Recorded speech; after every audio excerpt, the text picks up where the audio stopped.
Alors, c'est une action éminemment importante du département, mais pas que du département. Comme vous le savez, le cœur de l'activité de notre collectivité réside dans le domaine du social. Donc, c'est l'accompagnement aux personnes âgées, c'est l'accompagnement aux personnes qui sont en situation de dépendance, à la petite enfance, à l'insertion, au logement. Le schéma départemental unique prend en charge tous les aspects de cette problématique. Alors, la construction s'est faite d'une manière assez particulière. Au lieu d'imposer à nos partenaires une forme de cahier des charges, un document pour lequel il n'y aurait eu aucune collaboration, nous avons réalisé une co-construction avec l'ensemble des acteurs qui allaient de l'État, la collectivité, la communauté d'agglomération de Bastia, la ville de Bastia, le SDIS, tous les acteurs du monde social et le milieu associatif qui ont pris leur part pour l'élaboration d'un schéma dont les maîtres mots sont la simplicité, à savoir permettre à tout un chacun d'avoir une entrée à la fois simplifiée, lisible et efficace dans le domaine de la dépendance, dans le domaine de la solidarité, mettre en œuvre toute la transversalité des dispositifs, à savoir que lorsque personne ayant exprimé un besoin s'adresse à n'importe quel acteur du champ social, il puisse trouver une réponse sans avoir à s'adresser à différents organismes. Donc, c'est la simplicité, c'est l'efficience, c'est la transversalité, c'est tout ce que l'on recherche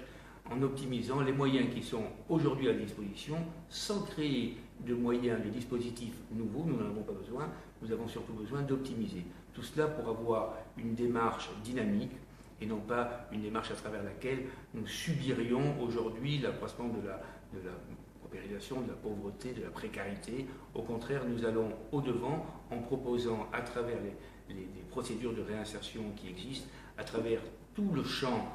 social que l'on peut balayer avec les différents acteurs pour répondre à cette attente à la lutte contre la précarité en étant prospectif, proactif et dynamique. C'est en tout cas un document qui pourra être repris par la collectivité unique, il est tout à fait transposable, c'est le 8e schéma élaboré en France, nous sommes le 8e département donc à avoir réalisé ce travail et c'est en effet quelque chose qui pourra être réutilisé et nous sommes heureux de contribuer de cette manière entre autres à la construction de la collectivité unique qui trouvera un travail déjà abouti puisque nous sommes entrés dans la phase opérationnelle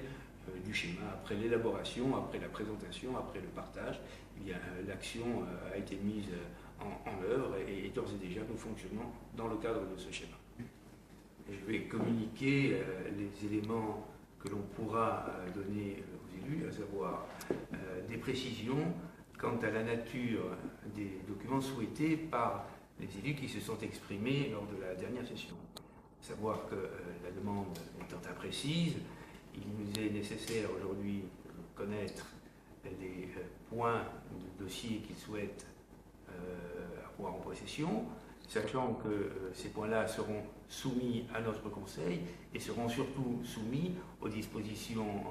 légales lorsqu'une affaire est en cours d'instruction. Donc, pour pouvoir communiquer, il faut savoir d'abord ce que l'on va nous demander et quand on saura ce que l'on nous demandera, on pourra remettre ce que nous sommes en droit de remettre. J'ai expliqué que notre démarche s'inscrivait totalement dans la transparence, que le département s'était porté partie civile et que nous n'avions absolument rien à craindre dans les documents à communiquer. La seule chose, c'est le côté légal et réglementaire de cette communication qui répond à des prescriptions très précises.